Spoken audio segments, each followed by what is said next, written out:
Well, if you have only one source of income, what do I mean? Let me just explain my point.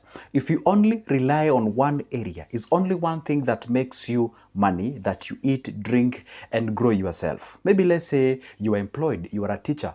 It's the only source of income that you have. You do not have any other thing out there that is making you money. This is a video for you. And guess what? 2024 is not safe for you. You ought to do something. And by the way, the good thing is that all of you who are watching me in this specific video, you already know what is COVID-19. Can you just imagine? Let's just flash back a little bit and take a look of what happened exactly. You can imagine this. You are only working in a hotel place and the government comes in and says, hey, we are not supposed to gather around because things are not okay.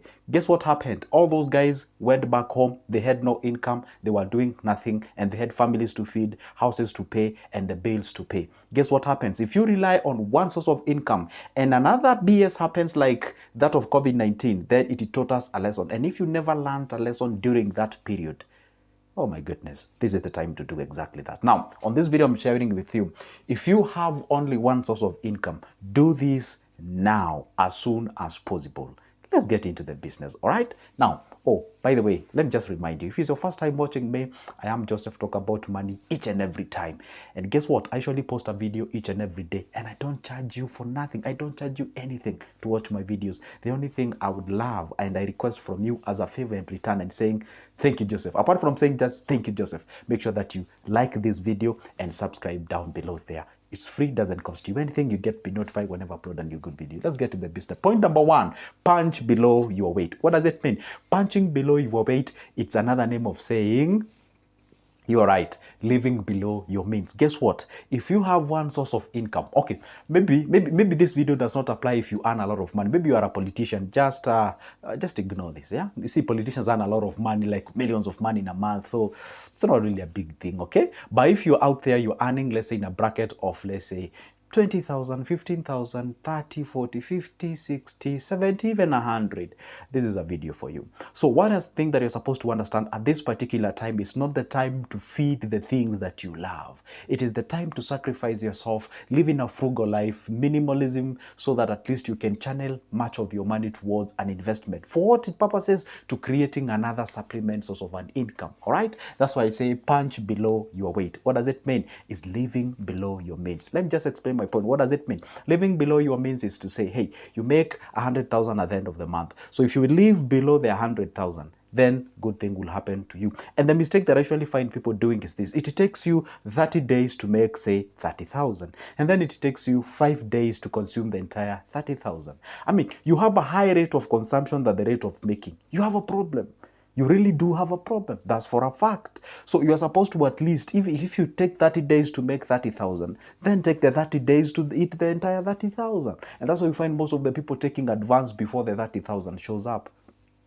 Absolutely. So one thing, live below your means, meaning if you below the 30,000 amount of money or live below that amount of money that you have, and I always recommend create a gap of at least 20%. Take the 20%, in terms of your savings, go invest it directly, and then you're creating what we call the passive income, aka baby money. That's what we do. All right. Let's go to the second point. The second point is this.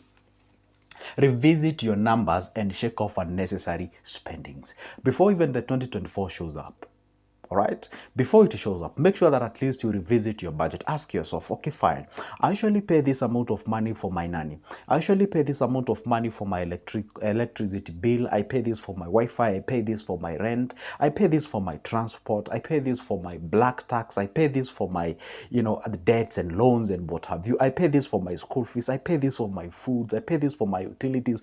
Visit everything. Don't leave any stone unturned. And then start asking yourself, among all those areas where I'm channeling my money, honestly speaking, sometimes it's even good to compare yourself with some other family members. For example, I usually tell people, if you have a family, maybe let's say you have a wife and 2 kids, then consider also gathering some information from a typical amount of money or average amount of money it ought to be spent in a family of a husband and a wife and 2 kids, so that at least you gauge yourself and ask yourself, okay, am I underspending, am I overspending, or where am I? For example, it's quite interesting the type of clients I usually receive. You can be called by one client telling you, hey, I make a 70,000 at the end of the month, but I survive on 55,000. I have a wife and 2 kids.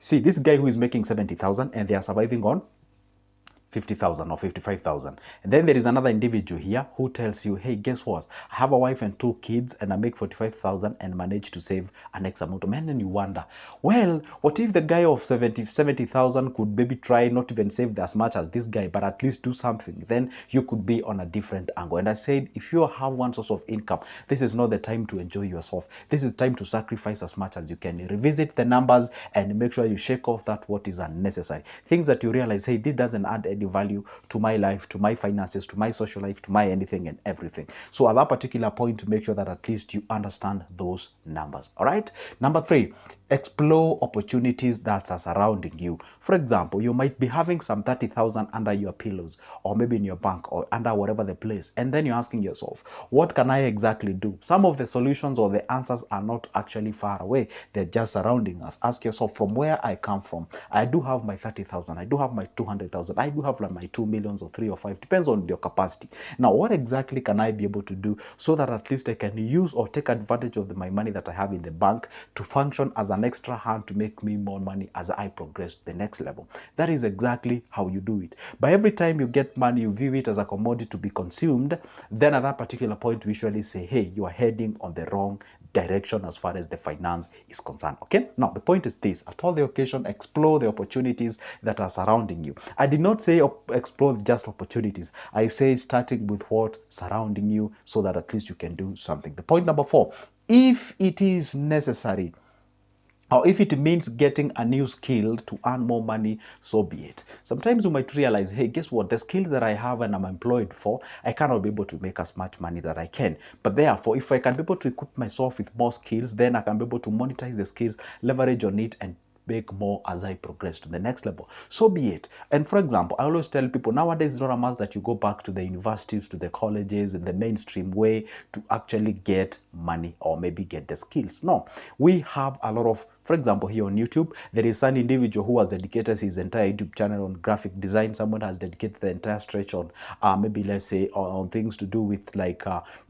writings and all those kind of things. So why don't you, go out there, get those skills and be able, you can be able to leverage on them and make more money out there. All right. For example, if you'd like to get started on something called like investing on shares, investing on money market fund, treasury bills and treasury bonds, you can actually grab my number or the description of this specific video. Give me a call. I offer those services. Well, but obviously I charge. I saw somebody asking me on the comment section, why do you, Joseph, when I call you, you charge me? Obviously I charge. That's for a fact, because that's a premium service. Okay. Now, the thing is this: at all the occasion, make sure that at least you try a new skill to make sure that at least you can leverage on that. Number 5, have emergency fund. And let me spend a little bit of time on this category. See, we always say that money is socially classified into different categories depending on the purpose. For example, we can say you have your saving for the purposes of investment. You have your savings for the purposes of the emergency fund. You have your saving for the purposes of the sinking fund. So it's good to understand you having saving emergency fund. And this is what I would recommend. See, if you realize that my budget survives, or let's say my sustainability budget usually ranges between, or ranges maybe let's say I need 20,000 to survive in a typical month. I've paid my rent, I've eaten, I've dressed, I've done all the things. I need 20,000. Therefore, it's always good to have at least over 60,000 in your account as the emergency fund. Yeah, I know you're like, what? Yes, that's the truth. Why? You never know. They usually say it's good to have at least an emergency fund of over 6 months and above. But I always recommend if you can have an emergency fund between 3 months all the way to 6 months, that would be the most appropriate thing. But if you have the capacity to save even more than that, but sometimes you may find some people who have emergency fund over 2 years. Well, it's not okay, but you actually you're overplaying it safe. You can actually channel that money ought to be for the emergency fund towards investments. But if it's okay, if you already have the investments and you have the emergency fund, it's only that you're blessed and you're lucky.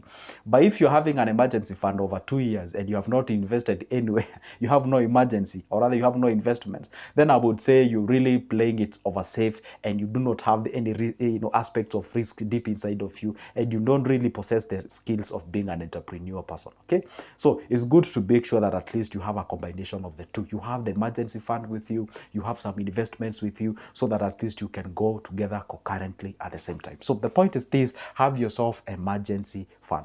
And guys, don't confuse your savings and just emergency fund. People say, hey, I just have a certain amount of money, that's my emergency fund. No, if you're saving for the purposes of investing, that is not an emergency fund. Emergency fund is money that is ought to be kept in a bank or whatever place that you're gonna keep them in liquid form. What do I mean in liquid form? In money form, meaning you can get it now, right now. And by the way, whenever an emergency shows up, you see, emergency is that money you keep or set aside because you really do not know. Okay, you really do not know what can happen ahead. But sinking fund is that money that you set aside because you anticipate something that will show up and you can be able to cater for that specific thing. So it's good to differentiate those two aspects as we move to the next level. The second last one, or the sixth one, is network and seek opportunities. Remember one thing: your network is always your net worth. All right. So if you can go out there, maybe let's say you're employed, you have a job somewhere, you can network, get a better job, meaning a better pay, or you can network and also make sure that you get yourself some side hustles out there that can actually bring in more money and supplement that what you get each and every time. So it is good to make sure that you network and seek opportunities as you move along the way. All right. The last one but not the least is that consider rental, or rather consider remote work. What does it mean? There are some of the skills that you can be able to acquire and do some remote jobs out there at home. Some people offer what we call the virtual assistants. Some people actually do offer what we call the writings, transcriptions. There are people do other kind of things. We have a variety of things that you can actually annotation. Nowadays you can be able to do all those jobs. But remember one thing: don't inbox me telling me, hey, Joseph, show me what I can do. But no. It's if you don't have skills, you cannot work. That's where people get it wrong. Can you imagine somebody inboxing you, Joseph, show me a website where I can be able to make money? There's nothing like that. No, there's no website that you can just get in and make money.